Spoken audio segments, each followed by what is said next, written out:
श्रमजीवी संघटनेच्या विरोधात मी लिहित होतो आणि माझं मशाल वृत्तपत्र 94ला सुरू झालं. त्या मशाल वृत्तपत्रामध्ये मी लिहायला सुरुवात केली. एक घटना अशी घडली, म्हणजे एक किस्सा असा घडला की शहापूर तालुक्यामध्ये एका महिलेचा लिलाव सुरू होता. कान्ही मुंडुळा प्रकरण खूप गाजलं होतं.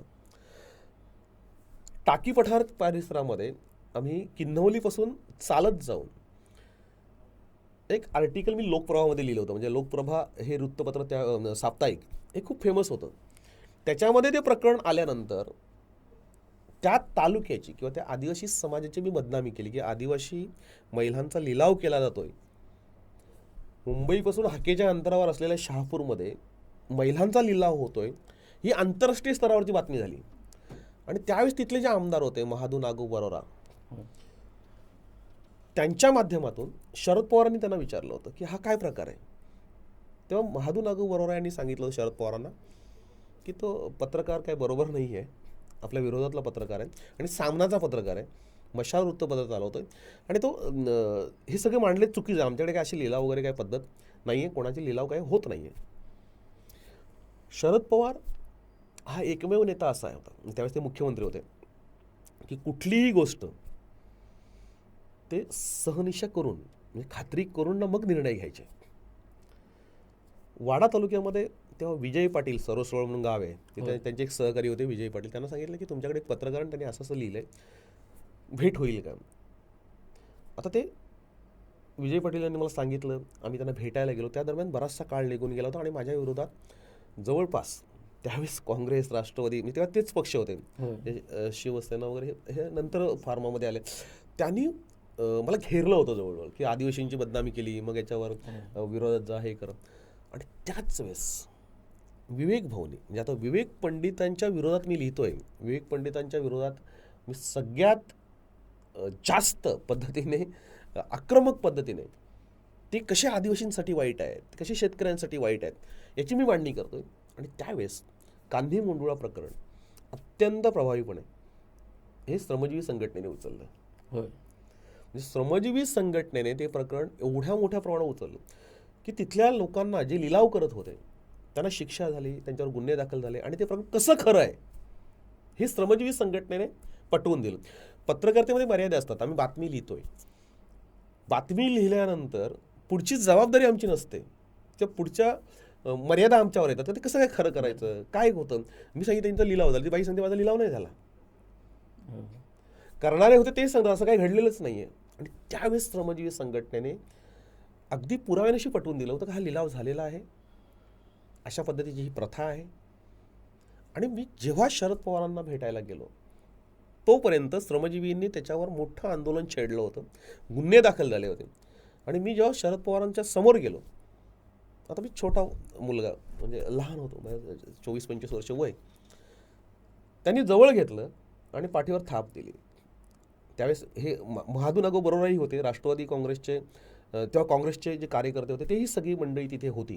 तेव्हा काँग्रेस होती, राष्ट्रवादी काँग्रेस नंतर ती सगळी मंडळी त्यांच्या समोर. त्यांना वाटलं तर शरद पटेलला झापतील किंवा शरद पवारांनी जवळ घेतलं, पाठीवर थाप दिली आणि सांगितलं चांगलं प्रकरण तू उचल.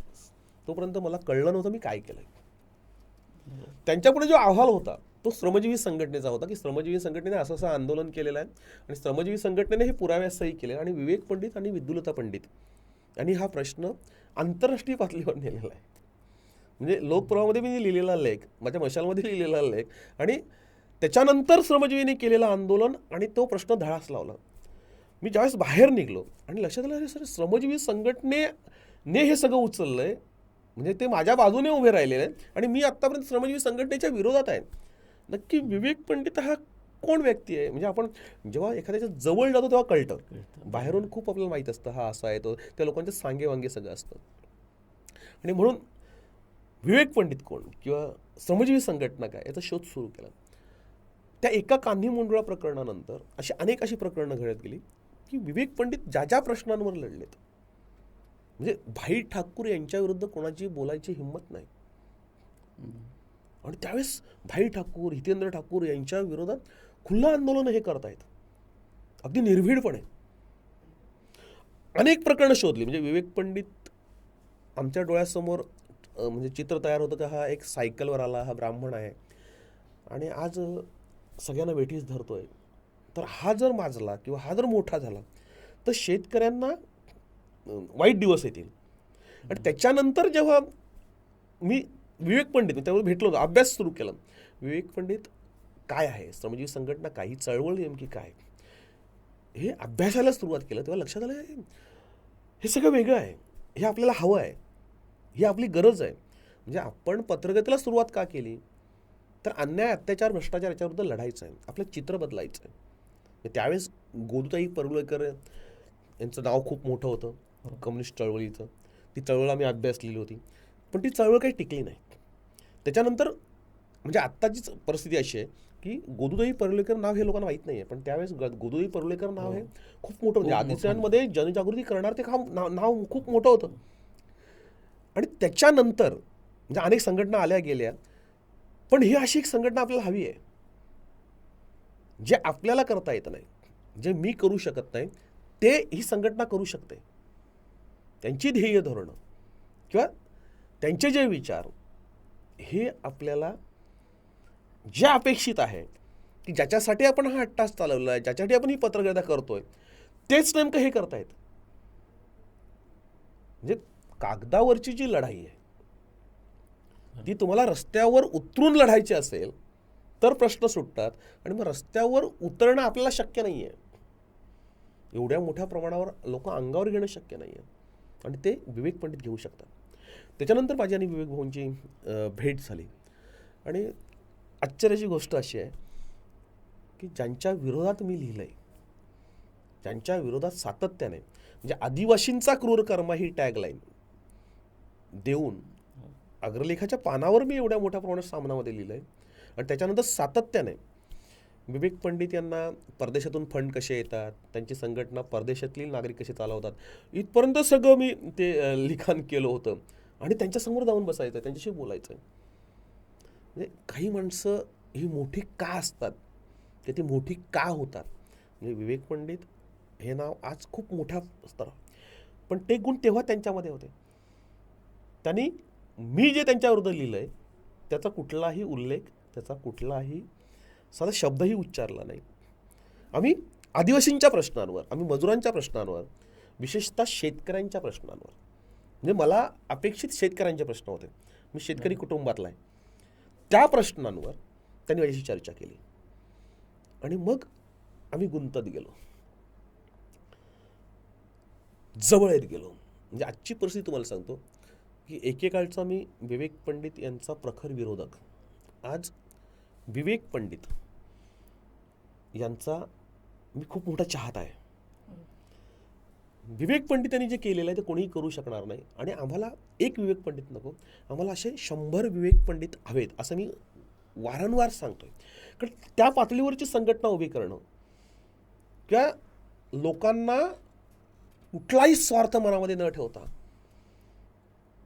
लढणं, भिडणं, नडणं आणि मृत्यू 100 वेळा पाहणं. म्हणजे विवेक पंडितांनी मृत्यू किती वेळा पाहिला असेल मला माहीत नाही, पण म्हणजे अशा अनेक घटना मी अभ्यासल्या जवळून आपण की 100% हा माणूस मरणार, की 100% हा जेलमध्ये जाणार, हा सडणार, हा संपणार असं वाटत असतानाही ते त्या प्रकरणामध्ये झेप घेत आहेत, ते उडी टाकतायत, जे होईल ते जाईल. आणि समोर काय तर समोर साध्या माणसाचा प्रश्न आहे की त्याच्यातून काहीच मिळणार नाही आहे. तर त्याला जर न्याय मिळाला तर मला काय मिळेल, तर मला काहीच नाही मिळणार. मिळाला तर मृत्यू मिळेल, मिळाला तर मार मिळेल, मिळालं तर मला जेल मिळेल, आणि तरीही त्याच्यासाठी लढायचं आहे. ही जी भावना आहे ती भावना आम्हाला भावली, आणि मग ही चळवळ जगली पाहिजे, ही संघटना वाढली पाहिजे, ही फोपावली पाहिजे.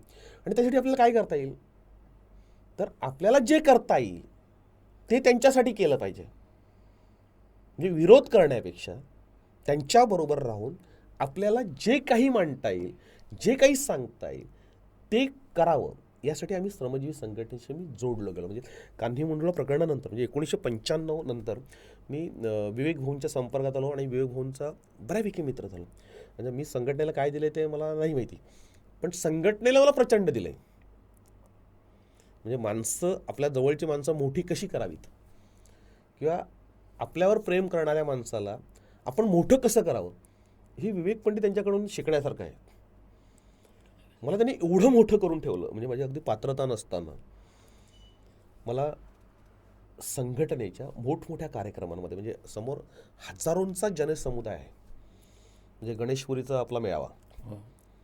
तर तिथे प्रमुख पाहुणा म्हणून, म्हणजे त्या कार्यक्रमाला प्रमुख पाहुणे म्हणून आंतरराष्ट्रीय कीर्तीची लोक येतात, आणि त्याच्यामध्ये शरद पटेल यांचं भाषण, त्या शरद पटेल प्रमुख पाहुणा, किंवा मोठमोठ्या परिसंवादामध्ये जिथे प्रकाश बाळ यांच्यासारखे साहित्यिक पत्रकार, मोठे पत्रकार व्याख्यान देणार आहेत, त्या व्याख्यान मालिकेचं अध्यक्ष करणं, किंवा आज श्रमजीवी स्टुडिओचं उद्घाटन होत आहे आणि त्या उद्घाटनाची पहिली मुलाखत शरद पटेल यांची घे किंवा त्यांना बोलव म्हणून तुम्हाला सांगणं, तो मान सन्मान देणं, हे फक्त विवेक पंडितांनाच जमू शकतं, बाकी कोणालाही ते जमणं शक्य नाही.